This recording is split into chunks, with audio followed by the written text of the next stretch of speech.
O eletrizante, capítulo 16, principalmente a segunda parte, veremos no domingo próximo e no outro.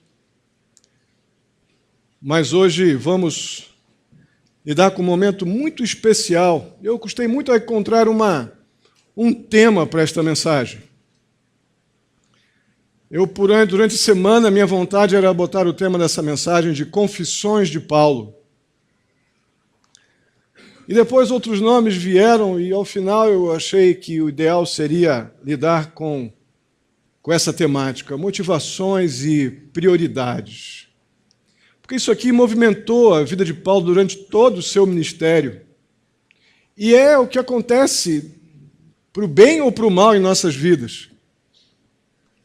Nós vamos bem ou mal em função de motivações, verdadeiras ou falsas. Vamos bem ou mal por nos submetermos corretamente ou não às prioridades que a palavra de Deus nos impõe em diversas áreas da nossa vida. Na vida de Paulo, em particular, diziam respeito ao seu próprio chamado. Mas nós sabemos que erros e acertos caminham muito em torno de motivações e prioridades. Vamos ler dos versos 14 até o 33 e depois vamos orar e comentar um pouco. Acompanhe na sua Bíblia.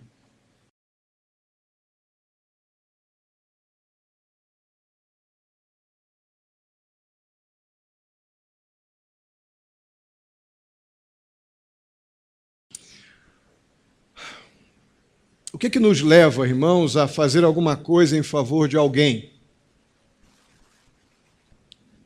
Muitas respostas podem ser dadas aí. Mas eu creio que a melhor resposta seria uma motivação correta. Como nos comportamos diante de uma prioridade que sabemos, que conhecemos, mas que coloca em xeque nossos interesses, prazeres, até legítimos. Mas uma prioridade conhecida está diante de nós e diante de uma responsabilidade moral, sabemos que devemos fazer aquilo que entendemos como, naquele momento, prioritário, no lugar de alguma outra coisa que eu gostaria e é legítimo que eu faça, mas eu sei que não é para fazer o que eu quero agora. Agora é para fazer aquilo que eu preciso. Como lidamos com isso? São duas questões delicadas. Pois é sobre isso que esse trecho do capítulo 15 da carta que Paulo escreve aos Romanos está falando. É um pouco disso que o apóstolo Paulo nos mostra aqui nesses versos 14 a 33. No verso 14,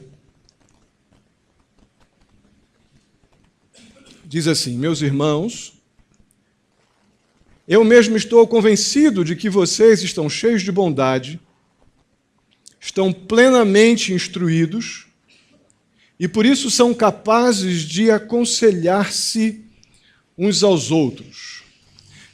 Paulo está destacando, fazendo questão de destacar 3 áreas fortes dessa igreja em Roma. Eles estão cheios de bondade.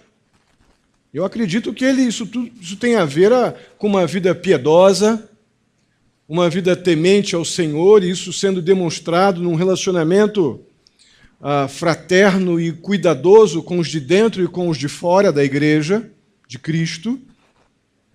Depois ele diz que eles estão plenamente instruídos, ou seja, eles têm recebido instrução bíblica suficiente para terem um conhecimento da vontade de Deus, que dá a eles condições de terem ou darem um bom testemunho de Cristo onde estão. Acredito que seja essa a ideia do plenamente instruídos. Eles têm as bases de tudo o que precisam para uma vida cristã saudável, digna, honrosa. E por isso, então, eles são capazes de fazer o que é fundamental na nossa convivência como igreja. Nós precisamos ter este perfil de pessoas cheias de uma relação íntima com Deus, trazendo um relacionamento entre nós bondoso, misericordioso, capazes de vivenciar as verdades bíblicas, os fundamentos da fé, com perseverança, com seriedade, com dedicação, com honestidade. A palavra, sem dúvida, chave aqui é a palavra lealdade para com Deus, não uma lealdade dividida com interesses, com carnalidades ou com coisas que cercam a nossa vida, mas uma lealdade integral ao Senhor. Eu creio que, lidando com fundamentos, aqueles crentes em Roma tinham isso e por isso eles eram capazes de fazer aquilo que nós precisamos ser capazes de fazer entre nós, suprir um ao outro, nos aconselharmos mutuamente e biblicamente, para que nós sejamos capazes de lidar com as demandas da vida. Lógico, a gente só aconselha quem quer conselho. Eu não posso aconselhar uma pessoa que não quer conselho. Mas desde que a pessoa do outro lado esteja disposta a ouvir, nós precisamos sempre estar dispostos a ministrar. Eu creio que essa era a realidade da igreja a qual Paulo escreve esta carta.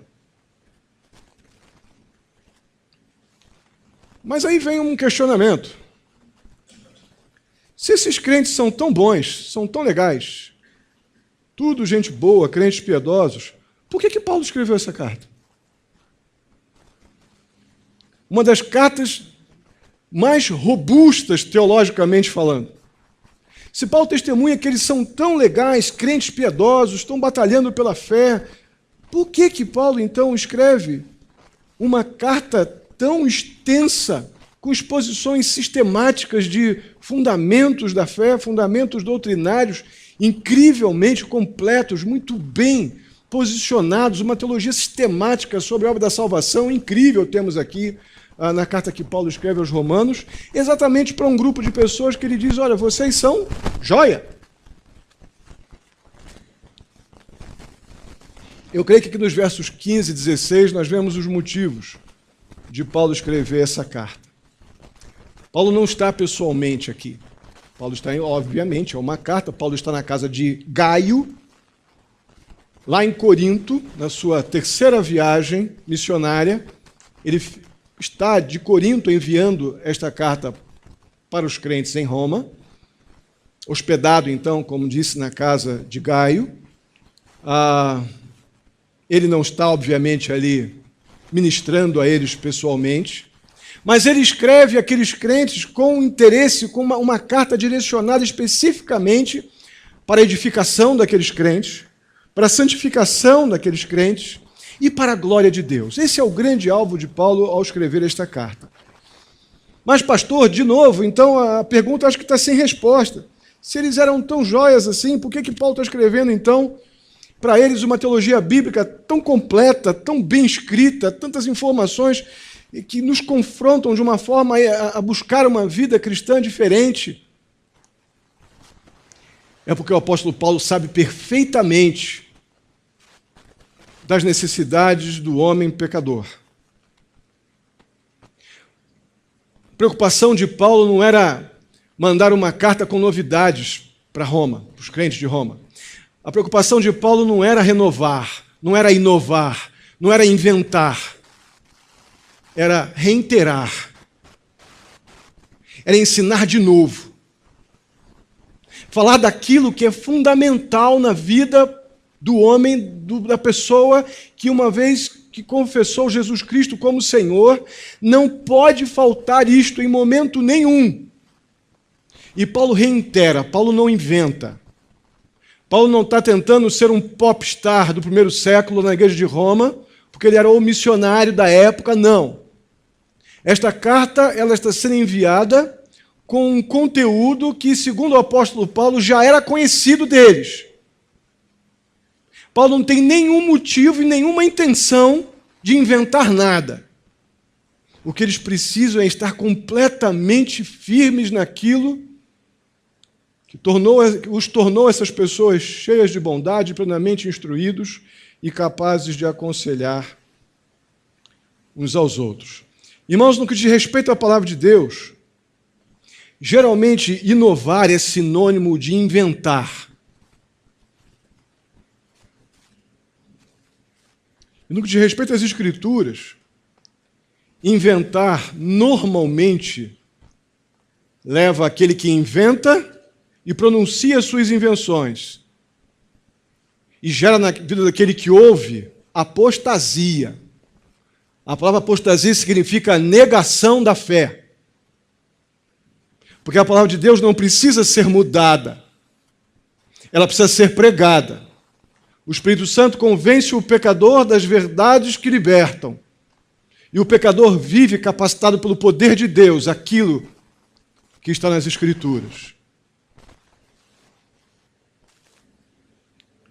O verso 15, o apóstolo Paulo deixa bem claro. Eu quero lembrar novamente. Essa é a expressão que está no verso 15. Lembrar novamente. Gozado que nós nos tornamos muito rapidamente, o nosso ouvido fica meio seletivo quando começamos a ouvir coisas que julgamos que já sabemos. É exatamente aí que a gente cai. É exatamente aí que começa a ruína. Quando julgamos que não precisamos mais estar fundamentados ou aprofundar cada vez mais os fundamentos da nossa fé, e a ruína vem daí. Me consola muito ver o apóstolo Paulo com esta preocupação, dizendo, quero lembrar novamente a vocês o que vocês tecnicamente já sabem. E eu tenho visto que até, e tenho ouvido que vocês têm até vivido.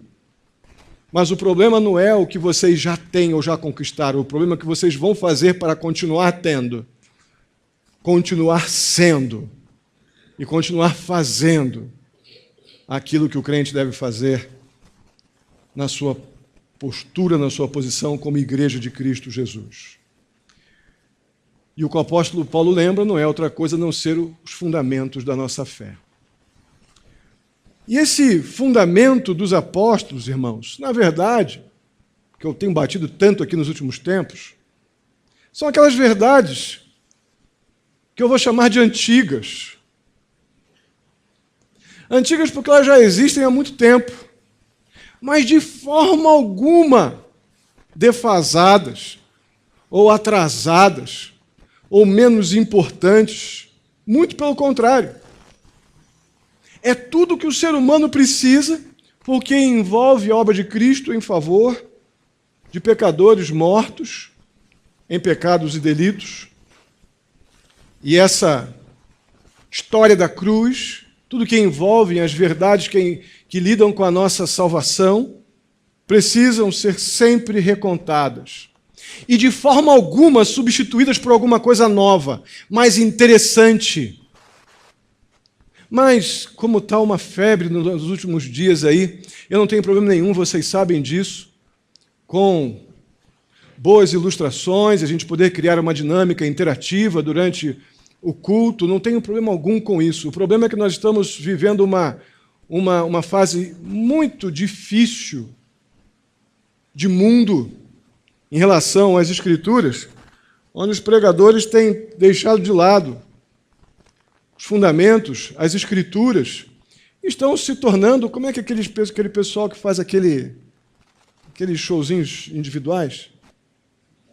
Stand-up. Pastores stand-up. Já viram como é que está legal isso? Pastores piadistas, comediantes de púlpito. E a palavra de Deus, então, se torna um acessório para justificar o seu título e a sua posição. Mas a maioria das pessoas está indo às igrejas, muitas igrejas, para ver qual vai ser a piadinha gospel mais gozada, interessante, daquele domingo. Que tempo complicado. Os fundamentos da fé, de forma alguma, precisam ser mudados ou substituídos por piadas ou novidades inúteis, que não cooperam em nada para a salvação de ninguém. Entretém, mas não liberta ninguém. Eu creio que os crentes no Senhor Jesus Cristo, nesse tema, fundamentos, correm o mesmo perigo dos atletas. E Jean há de concordar comigo, como ex-atleta profissional, ele vai entender bem o que eu vou dizer aqui.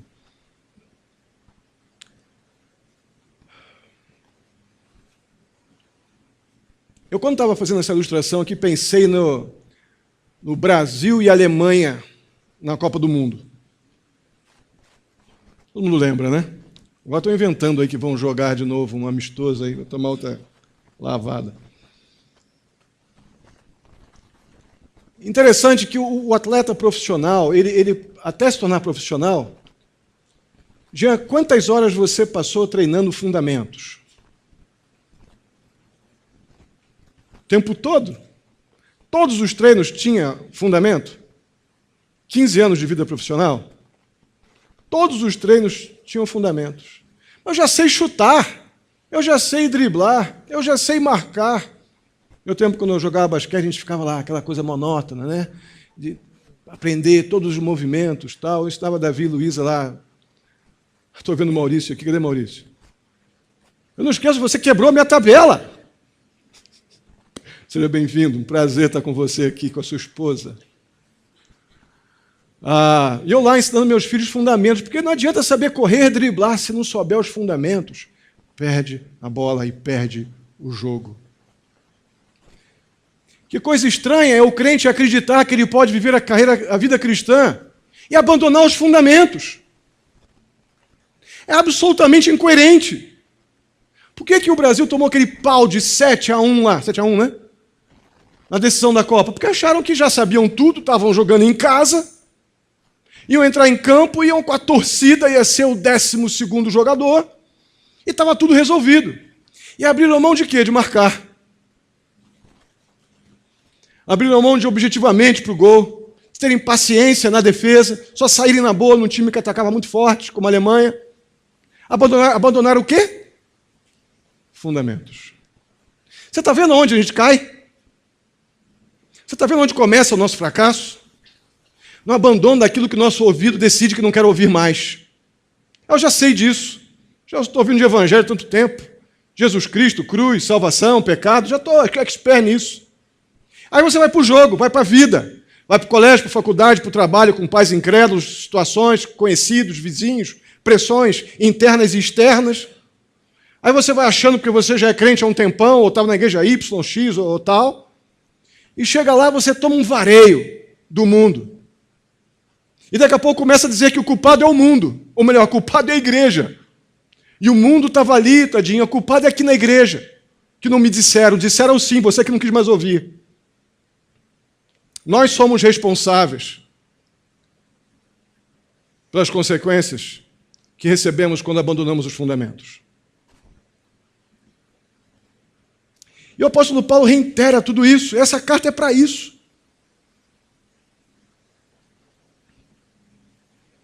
É triste, ou talvez tristemente comum, o crente ele perde o foco dos fundamentos da fé, aquilo que solidifica a nossa fé. Lembrar desses fundamentos deve gerar em nosso coração uma postura de gratidão contínua e temor ao Senhor. Mas quando eu não tenho essas verdades que envolvem a minha salvação, eu não tenho gratidão e muito menos temor ao Senhor. Por isso eu faço o que quero e vivo uma vida religiosa. Depois não sabe por que o pecado dá na minha cara e me arrebenta. É exatamente isso que acontece. A questão é que o crente ele perde o foco dos fundamentos, aí começa a prestar atenção na gravata do pastor, na falta de gravata do pastor, que o pastor falou, deixou de falar, que a igreja estava cinza, amarela, azul, que o ventilador estava funcionando ou não estava funcionando. Começa então a ficar procurando coisinhas sem importância, sem valor salvífico nenhum. Cria um problemão enorme por causa disso e simplesmente se coloca naquilo que Jesus disse lá em Mateus capítulo 23, verso 24. Coam todos os mosquitinhos, mas engolem um camelo inteiro. São que esperem procurar mosquitinho, tudo quanto é lado. Olha lá, olha o sapato do pastor, olha a cara do irmão, não falou comigo hoje. Aquelas coisinhas que ele sabe fazer. Aí chega no trabalho, chega em casa, agora, com o marido, com uma esposa não crente, amanhã no trabalho com um patrão ruim, um ambiente difícil, de escola, de faculdade. Aí engole um camelo inteiro, porque lá você não pode dizer nada, né? Senão você perde o emprego. Mas aqui eu posso abrir a boca, afinal de contas aqui eu não vou perder nada. Perde sim. Perde consolação, graça do Espírito de Deus, perde a alegria do período de adorar o Deus que te salvou e estar profundamente grato por isso. perde capacitação de Deus para lidar com os enormes desafios que já vão começar amanhã, talvez chegando em casa daqui a pouco. Perde sim, perde muito.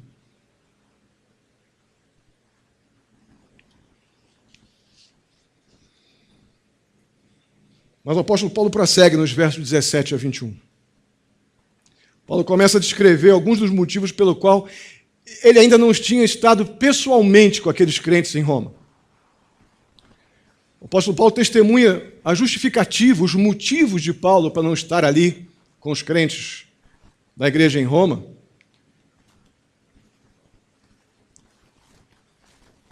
Ele coloca num tipo de um testemunho de que Deus estava com ele o tempo todo no seu ministério missionário de pregação da palavra de Deus. Ele mostra que ele não estava ausente ou não esteve presente com eles até então, porque ele estava fazendo aquilo que Deus ordenou que ele fizesse, pregando a palavra de Deus por onde ele passou, e não foi pouco não, daqui a pouco vamos ver que ele foi do Ilírico até Jerusalém. Só para vocês terem uma ideia, o que é isso? Você tem um mapa aí na sua frente? A região do Ilírico está aqui. Vocês estão vendo aí o vermelhinho? Jerusalém está aqui. O texto dos versos 17 ao 21, o apóstolo Paulo vai dizer que ele estava pregando o evangelho nesse trechinho aí. Mais de 3.000 quilômetros entre terra e mar. Ele estava meio ocupado. Ele não estava pessoalmente ainda com eles, não é porque ele não queria. É porque ele estava fazendo aquilo que Deus ordenou que ele fizesse. E ele, então, justifica a sua ausência, dando esse tipo de motivo. Eu não estava pessoalmente com vocês, porque eu estava ministrando e Deus me capacitou a fazer isso. E no verso 19 diz que ele testemunhava, proclamava o Evangelho, e o Espírito Santo de Deus era visto através de sinais e milagres ou maravilhas. No verso 19 diz assim: irmãos, eu não tenho problema nenhum com isso, nenhum. Paulo não está dizendo aqui que a única maneira de nós vermos o poder de Deus é através de sinais, coisas que podem acontecer externamente. Paulo não está dizendo isso. Paulo está dizendo que no ministério dele, nas realidades apostólicas do seu ministério, ele estava pregando o evangelho em lugares onde o evangelho não tinha chegado ainda. E Deus estava permitindo a pagãos, a judeus, mas principalmente gentios, que eles vissem o poder de Deus agindo através da vida daquele homem que Deus levantou para ministrar a liberdade da escravidão, do pecado, à vida daqueles homens através de Jesus Cristo. Eu não tenho problema nenhum por essas realidades aqui. Nós sabemos que no nosso testemunho, como crentes, nem todos os momentos da nossa vida cristã, quando anunciamos o Evangelho a alguém, o poder de Deus, isso não acontece. Na maioria das vezes não vemos nada de grandioso ou maravilhoso externamente. Esperamos que aconteça uma obra completa, uma completa transformação dentro da vida das pessoas, e isso é mediado pela obra do Espírito Santo, que age convencendo o pecador do pecado. O nosso papel é anunciar corajosamente a mensagem libertadora do Evangelho a pecadores. Mas o fato é que fazemos isso e não temos essas evidências grandiosas, como o apóstolo Paulo tinha, e em particular, repito, precisamos lembrar que Paulo era o apóstolo de Cristo no período fundacional da igreja. E isso aqui era para acontecer com essa intensidade mesmo. Paulo levou o Evangelho a lugares onde nunca o Evangelho tinha chegado. Olha a extensão que foi isso. Esses sinais e maravilhas, então, acompanhavam, sem dúvida alguma, a sua pregação como provas cabais e incontestáveis de que Deus estava no meio deles ali, que a mensagem de Paulo era aquilo que vinha de Cristo Jesus e era digna de ser levada a sério. Mas Paulo, no verso 20, diz que ele não queria fazer isso. Eu quero apenas dar o pano de fundo para os irmãos, lembrar que ele está nessa fase aqui, dizendo, justificando o porquê que ele não estava pessoalmente com os crentes ali em Roma. E ele volta então a dizer que o objetivo dele era pregar o evangelho onde o evangelho não havia ainda sido pregado. Era o objetivo do seu apostolado. E ele justifica isso usando Isaías 52, verso 12. Olha aí no verso 21, na sua Bíblia. Hão de vê-lo aqueles que não tinham ouvido falar dele, e entenderão aqueles que não o haviam escutado. Essa era uma característica do apostolado, do apóstolo Paulo. Isso não é uma regra para toda a igreja. Isso era uma característica desse período fundacional da igreja. Isso explica, então, o porquê que o apóstolo Paulo não tinha ido pessoalmente ainda a Roma. Verso 22 diz, é por isso que muitas vezes fui impedido de chegar até vocês. Porque o chamado apostólico dele era estabelecer fundações, pregar o fundamento, onde o evangelho ainda não tivesse sido proclamado. A igreja de Roma já tinha o fundamento. Já havia sido pregado o evangelho ali. Os santos estavam cheios de bondade, plenamente instruídos, eram capazes de aconselhar uns aos outros. Então, ir a Roma naquele momento não era o caso. E ele se justifica, ou ele apresenta a sua justificativa, os seus motivos, melhor dizendo, em cima do cumprimento da sua missão. Cumprimento cabal do seu trabalho. Irmãos, eu pensava bastante nisso aqui esses dias. Como pelos motivos mais banais nós nos desviamos daquilo que nos propomos diante de Deus a fazer. Pelos motivos e interesses mais banais. Nós deixamos de lado as coisas que nós dizemos aqui, geralmente 31 de dezembro, Senhor, esse ano vai. Esse ano eu vou ser, eu vou fazer, e vou dar, vou isso e aquilo. E pelos motivos mais inúteis. Perdemos a direção, perdemos o foco. É admirável vermos como o apóstolo Paulo tem convicção do seu chamado e uma postura diligente, obediente, que eu desejo para nós, para mim e para vocês. Vamos orar daqui a pouco por isso. Agora, nos versos 23 a 29, Paulo não descarta a sua ida a Roma, de jeito nenhum. Ele quer visitar os crentes romanos, e a boa notícia desse parágrafo aqui, desse bloco dos versos 23 a 29, que ele diz, eu vou estar aí com vocês sim. O verso 23 ele deixa claramente, eu vou estar com vocês. Roma vai ser passagem para a Espanha, para onde Paulo irá ainda pregar o evangelho, porque lá o evangelho ainda não chegou, os fundamentos não estão lá plantados, ele diz que vai lá, é caminho. Mas a má notícia é que isso ainda pode demorar devido às prioridades de Paulo. E entra mais uma vez um ponto para a gente pensar. Seria um motivo de grande conforto para o apóstolo Paulo ir logo para Roma. Em Roma ele seria suprido financeiramente, ele diz aqui no verso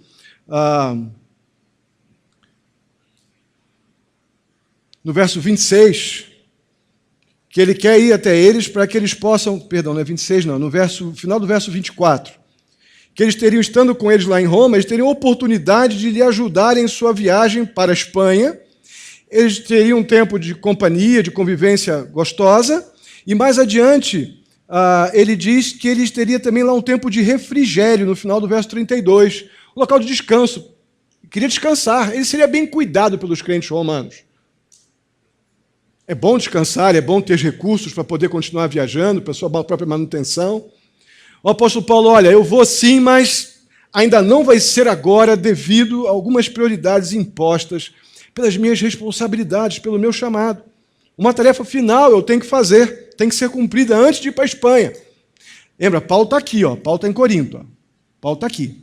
Tá? Paulo está em Corinto, na casa de Gaio. Aí ele diz a esses crentes de Roma o seguinte, olha, fiquem tranquilos, eu vou aí sim, eu só vou fazer uma coisa muito importante. Ele diz que ele vai dar um pulinho ali em Jerusalém, 3.000 quilômetros, uma parte de barco, outra parte de camelo, ou jumento, o que você quiser. 3.000 quilômetros, dá um pulinho ali em Jerusalém, e Roma está aqui, Roma está aqui em cima, tá, ao norte da Itália. Ele, em vez de sair daqui de Corinto para Roma, que daria uns 600 quilômetros, Ele vai dar um pulinho ali, 3.000 quilômetros de Jerusalém, porque ele tem umas prioridades ali para resolver.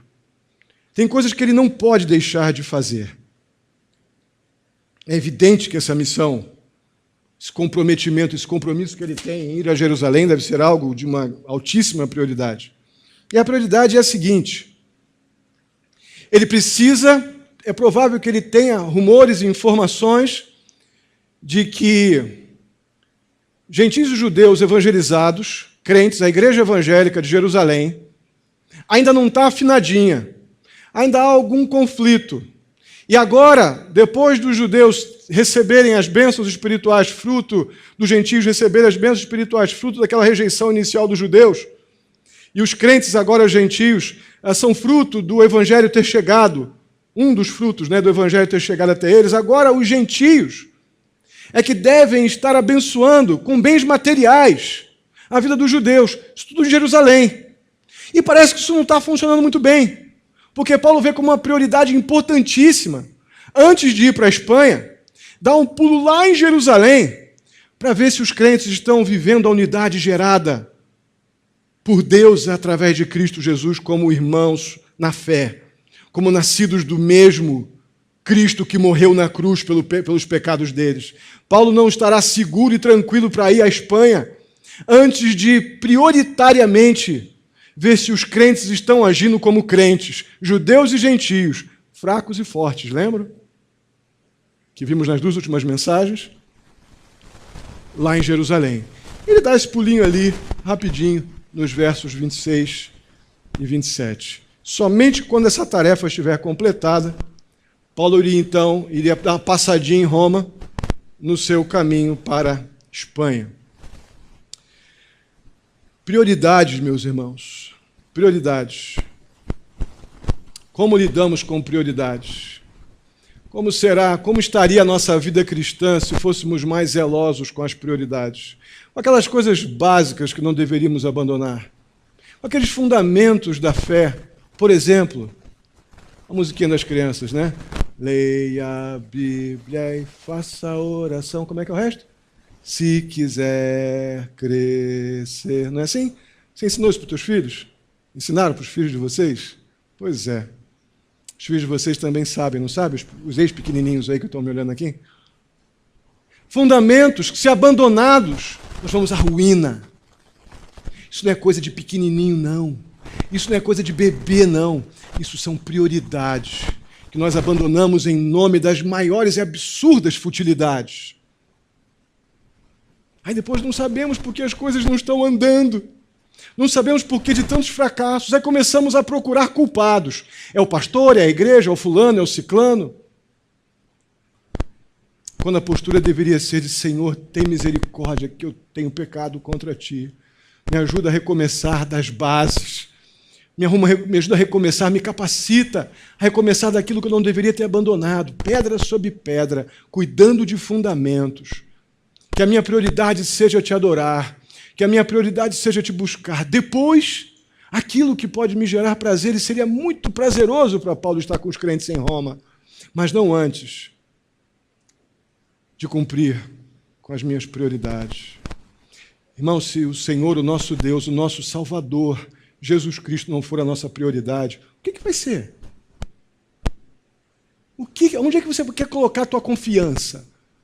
A tua esperança vai estar pousada em cima do quê? Já tentou botar uma coisa muito importante, sólida, numa superfície flácida? O que acontece? Ela afunda. Muitos têm afundado na vida cristã porque estão tentando colocar sua confiança e esperança em coisas completamente temporais e passageiras. Depois não sabe por que está afundando. Ou eu ponho a minha esperança e confiança no forte fundamento que tenho recebido, naquilo que já confessei crer na minha vida como crente no Senhor Jesus, ou os fracassos vão estar nos marcando muito profundamente, tanto a alma quanto a carne, porque dói. Paulo termina com os versos 30 a 33 com um pedido, com um apelo de oração. Fica claro no verso 30 que o apóstolo Paulo ele considera absolutamente indispensável que os crentes orem por ele. Um homem, irmãos, eu estava pensando aqui nessa. Às vezes a gente fica reivindicando, né? Não que alguns grupos, né, por aí que acreditam, entendem que a igreja boa é a igreja que fala em línguas, que tem profecia, que tem isso e aquilo. Se não questionam que a salvação vem unicamente de Cristo Jesus, seus modus operandi, Deus vai ensiná-los no tempo devido. Não são menos salvos do que nós. A questão é, a postura do apóstolo Paulo, ela é tão piedosa, ela é tão cuidadosa. Ele diz que a oração é fundamental na sua postura de humildade, sujeição. O apóstolo Paulo ele evangelizou nada mais nada menos de Jerusalém até o Ilírico, toda a região da Macedônia ali. Nosso vizinho, talvez, a gente quer falar em línguas, né? A gente quer um monte de coisa, um monte de efeitos especiais, gospel, né? Evangélico, né? Para se achar alguma coisa, e esquece dos fundamentos, não sabe mais chutar uma bola, não sabe mais orar, não sabe mais ler a Bíblia, mas quer falar em línguas e quer profetizar. Fazer o quê? Que loucura! Aí o apóstolo Paulo fala assim, eu no meu ministério tenho tido esses sinais por força e poder de Deus, não por meu poder, mas pelo poder de Deus, que me capacita a ir ministrando os fundamentos da fé, a essa região de enorme, quantas milhares de pessoas ouviram o Evangelho. Nosso vizinho quer falar em línguas, quer fazer um monte de coisa, o vizinho nunca ouviu de Jesus, o vizinho não sabe nem que você é crente. Teu colega de mesa lá do trabalho não sabe nem que você é crente, se sabe, se bobear tem um mau testemunho teu quando fica com raiva do patrão, do chefe, do encarregado. Mas a gente quer falar línguas, quer alguma coisa e abandonou o fundamento, não chuta mais uma bola. Não ora mais na igreja porque não tem coragem, tem vergonha. Não lê mais a Bíblia na igreja porque não levou a Bíblia para a igreja. Desacostumou. O apóstolo Paulo tinha muita moral e uma humildade imensa para dizer, orem por mim, eu preciso que vocês orem por mim. Oração, meu irmão, é uma declaração de dependência. Não é um monte de ordens que a gente dá para Deus, não, como alguns gostam de crer. Mas o apóstolo Paulo pede aqui que não somente eles orem pelas suas necessidades pessoais, mas que eles orem também para que os crentes, ele pede para que os crentes ali em Roma, através da oração, participem, sejam coparticipantes do seu ministério. Verso 30 diz que, Paulo diz, se vocês orarem por mim, vocês estarão unidos comigo na minha luta. Vocês não estão lá, fisicamente, mas vocês estão comigo lá em oração. A gente gosta dessas frases, né? Pastor Átila, eu vou estar lá contigo em oração, né? Aí chega a hora amanhã, a hora depois da manhã, e depois... Paulo diz, olha, não deixem de orar por mim, eu recomendo que vocês orem por mim nas minhas muitas lutas e vocês estarão lá comigo. Mas eu quero destacar 3 momentos rapidamente desse pedido de oração, desse apelo de Paulo. 3 realidades ou 3 verdades que constam desse pedido. A primeira delas é que Paulo pede no verso 31, quero que vocês orem, meus irmãos, para que Deus me livre dos descrentes da Judéia. Pedidinho bom, hein?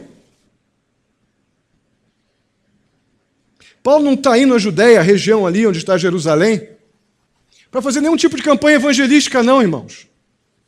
Quem tinha que ser evangelizado na Judéia já foi. Os que ouviram e rejeitaram, Paulo agora não está indo para eles, não. Eles que amadureçam ou continuem rejeitando. Eu estou indo pelos crentes, judeus e gentios, para que eles se comportem como crentes, eu vou ali ministrar a eles. Eu vou renovar eles no ânimo, nos fundamentos da fé que eles precisam para continuar firmes, para que possam testemunhar a esses que até aqui não quiseram se render ao Evangelho. Ele não está indo fazer nenhum tipo de campanha missionária ou evangelística, não. Ele está indo ministrar aos santos de Jerusalém, aos crentes de Jerusalém. Segundo pedido que Paulo faz que os crentes de Roma orem por ele. Irmãos de Roma, orem para que o meu serviço ali em Jerusalém seja aceitável, que eles me ouçam. Irmãos, não tem nada que um pregador do Evangelho mais queira do que ser ouvido. De que o Evangelho que ele ministra da parte de Deus seja recebido. E ele ora para que Deus, por misericórdia, permita que aqueles crentes ali da Judéia ouçam.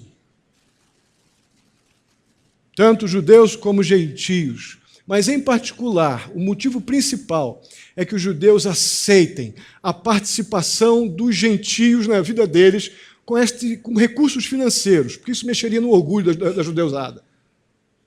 E Paulo pede, orem por mim nisso. E, finalmente, verso 32, Paulo pediu oração para que, pela vontade de Deus, ele pudesse visitá-los com alegria. Juntamente com vocês, ele queria desfrutar de um período de descanso, de um período de refrigério, mas não antes de ir a Jerusalém. Vocês sabem como é que essa oração foi respondida? Não vou entrar em detalhes aqui, mas lá em Atos capítulo 20 até o capítulo 28 tem essa narrativa. Sem dúvida, Deus estaria livrando o apóstolo Paulo de judeus incrédulos. Ele chegaria em segurança em Roma, sim, mas ele chegaria lá graças à sua prisão pelo Império Romano. Ele chegaria em Roma, sim, totalmente protegido dos incrédulos da Judéia, pela guarda pretoriana romana, protegidíssimo. Mas ele chegaria lá, Deus atendeu as orações feitas pelos crentes. Sabe qual é o nome disso, irmãos? Soberania de Deus sobre os nossos planos. O coração do homem pode fazer planos, mas a resposta certa? Você crê nisso mesmo, de verdade? Amém. Mesmo que o apóstolo Paulo não tivesse conseguido, meus irmãos, chegar ali até os crentes de Roma, eles poderiam estar completamente tranquilos, seguros, com grande conforto em saber que o Deus da paz, da bênção que Paulo ministra à vida daqueles homens ali, daquelas pessoas crentes em Roma, capítulo 3, verso 33, o Deus da paz esteja com vocês. Mesmo que Paulo não chegasse até lá pessoalmente, eles poderiam estar seguros que o Deus da paz estava seguramente com eles. Paulo poderia estar ausente, mas Deus não.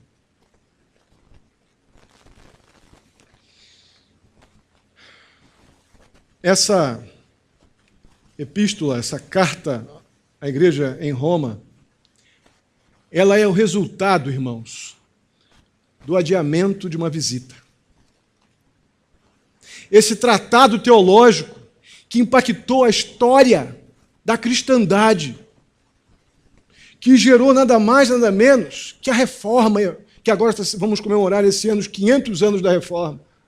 Esta epístola, que foi motivada pelo adiamento de uma viagem, afetou e afeta a vida de muita gente, como eu espero que esteja afetando a vida de vocês ao longo dessa série, desde o capítulo 1 de Romanos. Eu louvo a Deus, graças a Deus, porque Paulo sabia que seria muito bom dar uma boa descansada em Roma, ter uma comidinha quentinha feita pelos irmãos em Roma, uma caminha boa para dormir, seria muito bom. Mas ele preferiu escrever uma carta e, com motivações corretas e prioridades corretas, cumprir aquilo que ele tinha consciência, responsabilidade diante de Deus para fazer. Irmãos, o motivo dos nossos muitos momentos amargos na vida cristã é porque nós começamos bem e muito rapidamente abandonamos as nossas motivações. Somos cheios de convicções e propostas que vamos ser, que vamos fazer e vamos acontecer, e pelas banalidades da vida, por interesses temporais, a gente se desvia das prioridades que sabemos que não devíamos nos desviar. Abandonamos muito rapidamente os fundamentos. E se não lembramos dos fundamentos, não temos um coração grato. E se não temos um coração grato pela salvação que recebemos, não adoramos. E se não adoramos o Rei, não temos temor ao Senhor para dizer não ao pecado, aí afundamos.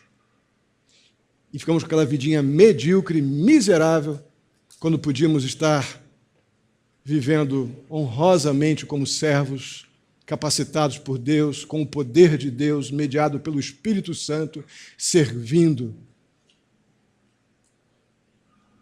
entre nós, uns aos outros, e servindo com a boa nova do Evangelho as pessoas que estão indo para o inferno ao nosso redor.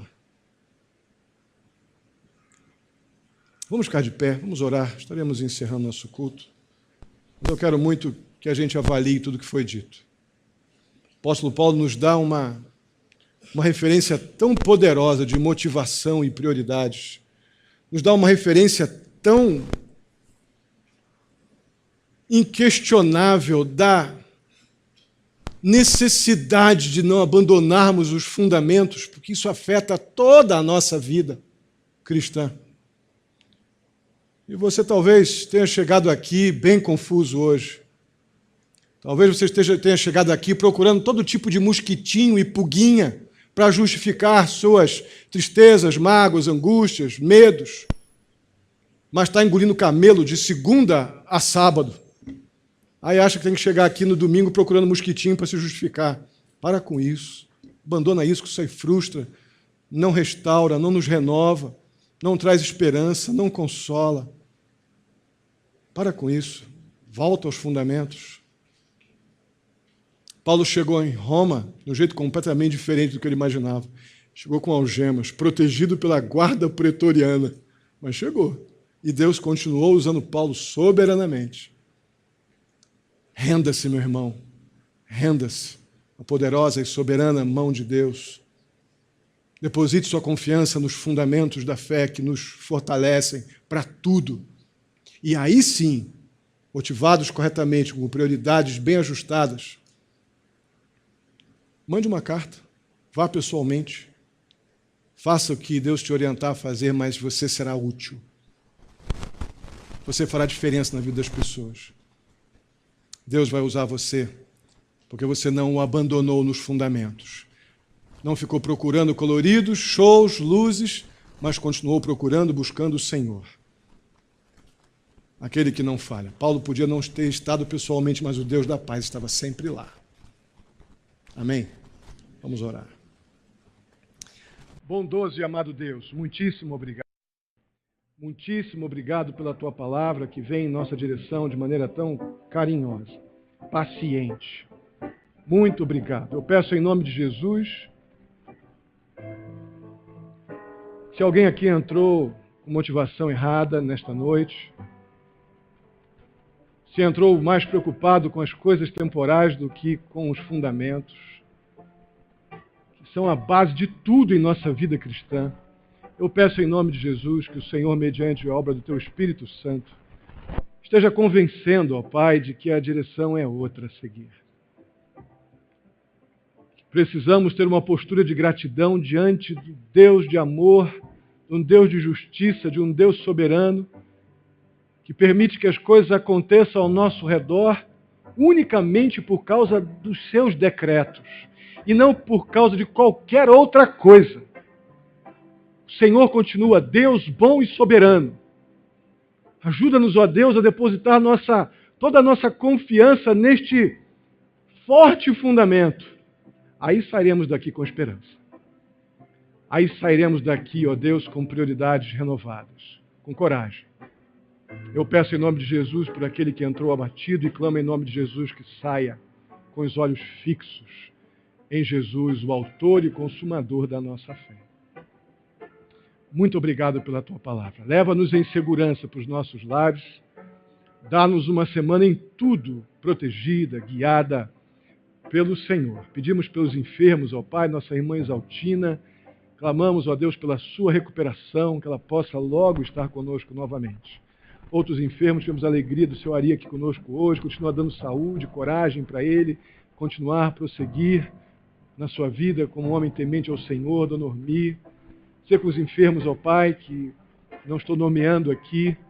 Ser com cada um, ó Pai, dá a eles da Tua provisão, ó Pai, da esperança, consolação e, segundo a Sua vontade, o livramento da enfermidade. Assim eu te peço, muito agradecido, em nome de Jesus. Que a graça do nosso Senhor e Salvador Jesus Cristo, o amor de Deus, nosso amado Pai, a comunhão e a consolação do Espírito Santo esteja sobre a vida de cada um de vós, queridos irmãos, hoje e até a vinda do nosso Senhor Jesus Cristo. Amém e amém.